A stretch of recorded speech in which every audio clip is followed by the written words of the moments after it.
What if I told you one of the greatest guitar players of the 80s vanished without a trace? No drugs, no scandal, just silence. Vito Bratta stayed in the shadows, watching the empire he built rot from the inside out. Here's how White Lion clawed their way to the top and why the heart of the band walked away from it all. Like, subscribe. Thank you. This story doesn't start with Sunset Strip XS or Hollywood Dreams. It starts in Copenhagen. Gray skies, cold mornings, and a kid named Mike Tramp clawing his way out. 13 and already chasing microphone. By 15, he was fronting Maybell, a squeaky clean Euro pop boy band with matching outfits and manufactured smiles. They played stadiums in Spain, made it to Eurovision in '78, flash bulbs, fangirls, totally fake. But behind that bubblegum sheen, Tramp was starving for something louder. AC/DC in his headphones, Van Halen posters on his walls, Iron Maiden riffs echoing in his brain while he sang bubble pop lyrics to screaming teens. It got suffocating, so he ripped that mask off and tried to drag Maybell into the fire with him, rebranding them as Studs, a leathered up hard rock act. Sound got heavier, the gigs got smaller. Then 1981 hit, the turning point. A chance to run in with none other than David Lee Roth. And if those scant few of you that actually caught my Motley Crue video, remember, David Lee Roth was no stranger to mentoring vocalists. Diamond Dave, wild-eyed, born to offend, took one look at the name Studs and practically gagged, said it sounded more bathhouse than badass. And Roth told Tramp flat out, if you're serious, dump that friggin' name and get your ass to America. So they burned the ships, sold everything. One-way ticket to New York City. No backup plan, no way back. On the way over, they scrapped the name Studs and went with something hungrier, something that growled. Lion. And in that name change, mid-air, crossing the Atlantic, the fuse was lit. November 1982, Brooklyn, New York. Lemoore, the kind of place where dreams got made, trashed, and occasionally lit on fire for fun. Mike Tramp's band Lion was grinding it out in the second slot, tight pants, big hair, trying to make noise in the city that never shut up. They played hard, but something felt off, like the ceiling was closing in. And then came Soundcheck. Not theirs, but Dreamers, local band from Staten Island. Nothing special until their guitar player plugged in, Vito Bratta. Very quiet dude, barely looked up, no theatrics. He just bent over his guitar and ripped through eruption like he was born inside the fretboard. Not a single note out of place. Every harmonic like it was sent from heaven. Or maybe hell, depending on which side of the bar you were on. Mike Tramp stood there frozen. Total gut punch. Kind of playing didn't exist in Denmark. And hell, it barely existed in America. This dude had molten lava for fingers. And Mike Tramp just said, man, we're 10 years behind. Staring at a future he didn't even expect. And just like that, the whispers started. Backstage, at the bar, in the alley, the guy with the voice, the kid with the hands, put them together and something big might explode. And Lion came to New York chasing fire, but that fire ate them alive. Rent bled them dry. Gigs were not paying. The dream turned into deli scraps and pawn gear. One by one, the Danish bandmates packed it in, hopped a flight back home, and left the whole mess behind. But Mike Tramp, he wasn't leaving. He scraped together money from his mom, guilt mixed with gasoline, and jumped back on a plane to New York. No backup plan, just pure hunger. And the first thing he did when he landed, called Vito Bratta. By early '83, they were holed up in rooms with peeling paint and half-working amps, hammering out songs like the rent was due yesterday. First thing they wrote, Broken Heart. Power ballad gold. Right from the start, the chemistry was lightning in a bottle. Impossible to fake, impossible to replicate. And Tramp pushed the machine, made the calls, booked the rehearsals, begged, borrowed, and hustled every inch of progress. He called himself the engine. He was the engine. Vito Bratta, he lived with his parents. He did not work, didn't chase anything, he just played. Pure talent, zero grind. A freakish savant who can make a guitar weep, but would not show up unless somebody dragged him out of the house. And that was the dance. Tramp was the driver, Bratta was the magic. And that unbalanced rhythm, that clash of muscle and myth, is what started White Lion. In March of '83, it was official. Tramp and Bratta went beyond just jamming and actually building something. A new band, a shot at the mountain. And they needed a rhythm section really fast. But what they got first was management, sort of. The co-owners of Lemoore took them in. Two Italian-American rock lifers who, according to Tramp, felt like they walked straight off a Sopranos set. Suits, swagger, maybe a little side business nobody asked about. They had connections and clout, and they sure as hell had opinion. And Tramp called it like he saw it. They're being managed by the mob, at least in spirit. By the end of that year, the lineup locked in. Felix Robinson on bass, a guy with some street cred from his time in Angel. Nicky Capozzi behind the kit, solid, loud, and professional. The bones were there. The only problem? The name. Lion was already taken. Mark St. John from Kiss had a band called White Tiger, and it was too close for legal comfort, so they needed something new and sharp, something that would stick. And then, like all great rock epiphanies, it came from a grease-stained drive past a White Castle. Blue and white signage glowing in the dark. Bratta looked up, half joking, half genius. White Lion. 2 words. Strong, regal, dangerous, and done. So while the band was still finding its legs, Vito Bratta already knew exactly who he was. His style wasn't a work in progress, it was a temple, and the blueprints were drawn by giants. Jimmy Page sat at the top. Bratta called him the architect. Said Page's solos were not just a set of notes, but they're actual blueprints, structures. He didn't just play that guitar, he designed with it. And that idea carried Bratta through every White Lion song he touched. And then came Leslie West, the opposite of finesse, pure thunder. When Bratta first heard Mississippi Queen, it hit like a punch to the face. Leslie West made that guitar sound like a tank driving through a church, and it rewired Vito's brain. He never played the same after that. Hendrix was in the DNA as well. That screaming Strat plugged into a Marshall stack, riding the edge of feedback like a surfer on fire. And Bratta totally absorbed it. And then, of course, you had Eddie Van Halen, the elephant in every room where a young shredder picked up a guitar. Vito was 16 when Eruption detonated, and it broke every rule and rewrote the rest. And because Bratta could actually play like that, the comparisons never stopped. Everybody said, oh, Eddie Van Halen clone, a copycat.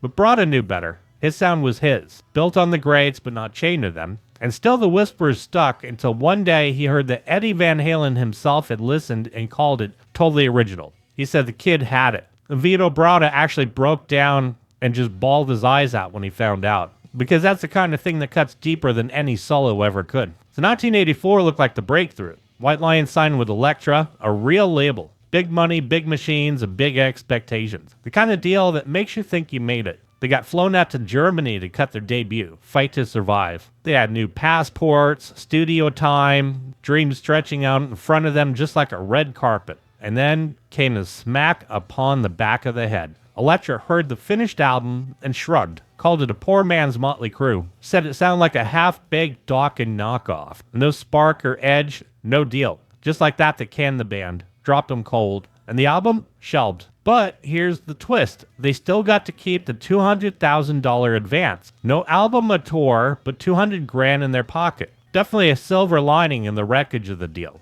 And for Vito Bratta, though, it went deeper than label drama. He later admitted the guitar tracks on that record, the one everybody judged, were just pure garbage. They were only meant to be scratch tapes, rough drafts. He played them quick and sloppy just to get through the sessions so that the band could sync up with them. And then the plan was to go back, clean it up, and lay down the real stuff. But the producer pulled a fast one. He said the money's gone, time's up, no second takes. So Bratta's throwaways actually made the final cut. Every riff, every solo, just sketches of kind of what he meant to play. It was a bad deal. But while White Lion didn't fold, they limped forward, bloodied but still breathing. And in 1985, Fight to Survive found an unlikely savior, JVC Records out of Japan. Thousands of miles from Brooklyn, the record finally saw daylight. Back home, a smaller U.S. label, Grand Slam, picked it up and tried to give it proper American push. The ink was barely dry before they went belly up. Another dead-on-arrival deal. In the middle of this mess, White Lion popped up in the Money Pit, a blank-and-you'll-miss-it cameo in Tom Hanks' comedy. Not exactly a career-defining moment, but it kept the name alive while the rest of the world was collapsing. The lineup, shifting sand. Felix Robinson split. In came Dave Spitz, whose brother Dan was busy shredding for Anthrax. That didn't last. And Capozzi got the boot. And in came another Anthrax connection, Greg D'Angelo on drums. Tighter, meaner, and more dialed in. The classic White Lion lineup wasn't locked in yet, but it was pretty damn close. And once James Lomenzo locked in on bass, the final pieces snapped into place. Tramp, Bratta, Lomenzo, D'Angelo, this was White Lion. The real thing. No more turnover or near misses. And they kept grinding the clubs, dialing in every set like their lives depended on it, because they kind of did. And then came Baltimore, early 87. Jason Flom from Atlantic Records walked into the club, drunk as hell, barely upright, and when White Lion hit the stage, something cut through the haze. Flom stood there, wasted, stunned, and floored all at the same time. He offered them a deal right on the spot. And this time they weren't taking chances. Atlantic flew them to LA to make it count. Michael Wagner took the helm. Same guy who had already helped define the sound of bands like Dokken and Motley Crue. He didn't want polished, he wanted pure power. Told Bratta to stop chasing perfection and play it like it's a frigging war. Solos live in the studio, no safety net, pure fire, and it worked. It sounded like Vito Bratta. Explosive, alive. His weapon of choice, a bastardized 79 Fender Strat. Stripped, hacked, and rebuilt. Seymour Duncan JB in the bridge. Floyd Rose bolted on. And then, the holy grail moment. For the solo on All You Need Is Rock and Roll, Vito was handed the Black Strat. Hendrix's, plugged into one of Leslie West's original Marshall amps. You could almost hear the ghosts in the room. And it gave him two things. It gave him an album, and it also gave them a legacy. Pride dropped in June of '87 and landed with a thud. The first single, Wait, barely moved. The label flinched, radio shrugged, and the band kept on swinging. They toured non-stop. Every night, another stage, another crowd, another shot at survival. And then MTV cracked it open. The video for Wait started spinning, and then spinning more, and then spinning everywhere. Blonde hair, big hooks, Vito's fingers doing things guitars weren't supposed to do. Slow burn caught flame. Wait surged, climbing to number 8, and doors started opening. But the next single that blew the whole thing wide open, When the Children Cry. Pure power ballad gold. No distortion or flash, other than that extraordinary melodic solo. And the ballad actually had actual weight. It's a song that looked the world in the eye and didn't blink. It hit number 3. You couldn't escape it. Radio, TV, school dances, funerals, the grocery store. My first French kiss happened to it. And for Tramp, it was personal. Childhood scars carved into melody. He wasn't chasing girls in cars. He was bleeding on the mic. That honesty, strange for a scene drenched in spandex and sleaze, made people take notice. This wasn't just another hair band. They were actually saying something. The thinking man's metal band, they said. Not because they wore glasses or were nerdy, it's because they felt deeper. And for a brief, golden moment, the world actually listened. And Pride exploded. 2 million copies in the US alone. Double platinum. Stadiums, limos, the whole damn fantasy was finally real. Vito Bratta, once the ghost in the corner, got dragged into the spotlight. He was the guy. Critics lit up. Fans worshipped. Guitar World crowned him Best New Guitar Player. Guitar for the Practicing Musician did the same. Even his peers, the ones who never handed out praise without a shot of venom, tipped their hats. Zakk Wylde, Michael Wagner, all of them called Bratta a monster. Original, technical, melodic. And that's the thing about his playing. It wasn't just pure fireworks. His solos were narratives, songs within songs. Dude could actually tell a story with a guitar solo. And yet bowl you over with some friggin' amazing technique all at the same time. And it wasn't just the spotlight they won, they actually got the money too. By the time the Pride Tour wrapped up in '89, Tramp and Bratta were each over $1 million up in songwriting royalties alone. Every sleepless night, dead-end gig, piece of gear they pawned to keep going finally paid off. They had climbed that mountain. But now the question was, how long could they hold the peak? The top of the mountain was colder than they expected. The same success that glued them together started pulling them apart. Tramp and Bratta, once fused at the hip through riffs and melody, were now strangers orbiting the same star. Chemistry was still there, but only in the music. Off stage, the wires were fraying, and Tramp would later lay it bare. Our only connection whatsoever was through the music. No friendship, no brotherhood. It's two guys trapped in a gold-plated cage held together by platinum records and publishing checks. The second that Pride Tour wrapped, there was no breather. The label shoved them straight back in the studio. The ink was still wet on the tour laminates when the deadlines hit. Write, record, repeat. Whatever ease they might have had was totally gone, replaced by silence, eye rolls, and the creeping sense that something pure had started rotting. The weight of expectation crushed the room before a single note was played. Big Game was supposed to be that big, huge hurrah, and instead, it turned into a knife fight in a boardroom. Tramp came in with songs about real shit. War, poverty, the planet. He wanted that band to stand for something. Atlantic Records wanted hits, and when Tramp pushed back, he got the corporate hammer. One A&R exec flat out told their manager, Saving Whales did not sell rock albums. And that line would end up haunting the band. Released in June of '89, the album felt like a hostage note. Rushed, watered down. Tramp called it unfinished, and he meant it. The label set brutal deadlines so they could hop on the Aussies tour. The band scrambled just to get the damn thing turned in. Sure, it shipped gold, Pre-orders did the heavy lifting, but after that, the cliff died. Singles fizzled, no momentum, no staying power. And while the album sank, so did the band's bond. Tramp pulled away, totally shut down, started moving through the tour like a ghost. His distance from Vito turned into silence, then into space, and then into something permanent. The crack had opened, and there'd be no sealing it. And by 91, White Lion knew that clock was ticking. Main attraction was their Swing for Redemption. More focused, mature, full-throttle album meant to prove they still had teeth. And Vito Bratta poured everything into that. Called it his favorite. The riffs hit harder, solos cut deeper, and for a moment it felt like the band was back in sync. Creatively, they were firing on all cylinders, but the ground had already shifted. While they were still polishing solos and tightening harmonies, something grimy and pissed off was boiling up in Seattle. Oh, that Seattle story. Never mind, hit like a bomb.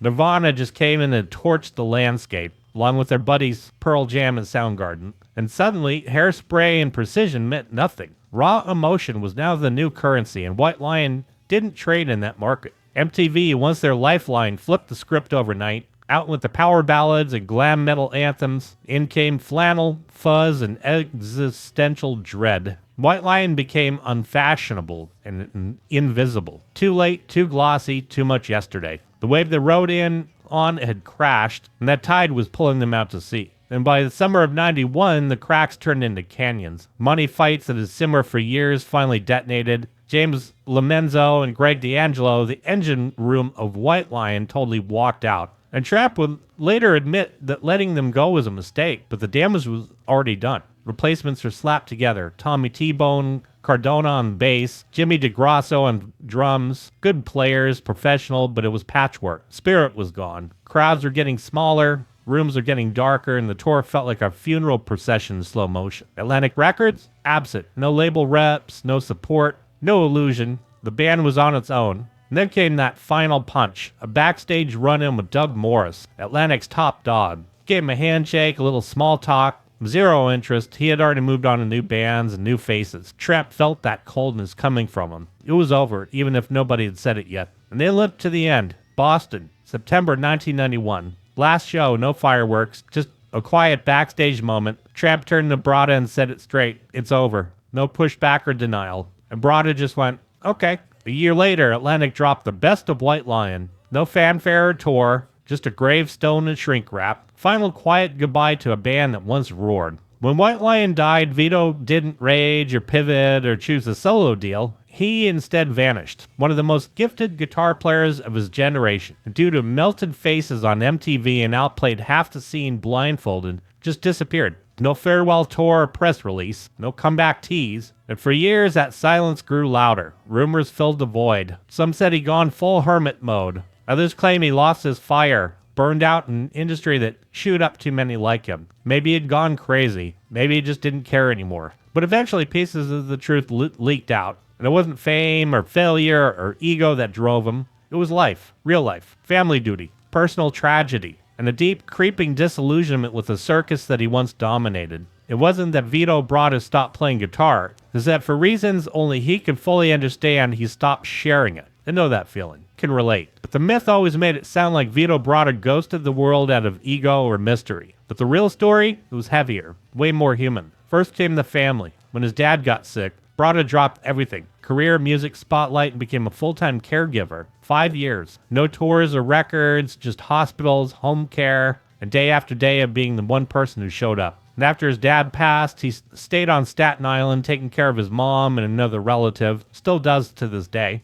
When asked why he never came back, he didn't flinch. I won't put my mom in a home just to go on tour. And that was the line, non-negotiable. And then came the wrist. In 97, during a routine jam session, something snapped. Total freak accident. His picking hand got wrecked. And that injury made his signature speed and fluidity a source of pain instead of power. He could still play classical, but the electric, that thing that made Bratta, gone. Door slammed shut. And underneath all of it, the rot of the music industry. By the mid-90s, everything he built had been shoved aside for slouching grunge and intentional sloppiness. Labels wanted that dirt and dissonance, and they told him to adapt. Play looser, slower, sloppier. But Bratta was a surgeon, not a street fighter. That world disgusted him. He bled for precision, and now they wanted chaos, so he walked away. Not because he couldn't keep up, but he refused to dumb it down. But Vito Bratta never lived like a broke-down rocker clinging to past glory. He played it smart, invested well. Those White Lion songs, his songs, kept the checks coming. Global royalties, publishing splits, enough to live quietly, comfortably on his own terms. And then in 2007, silence cracked. Eddie Trunk pulled him back into the light for a live radio interview. First one in over a decade.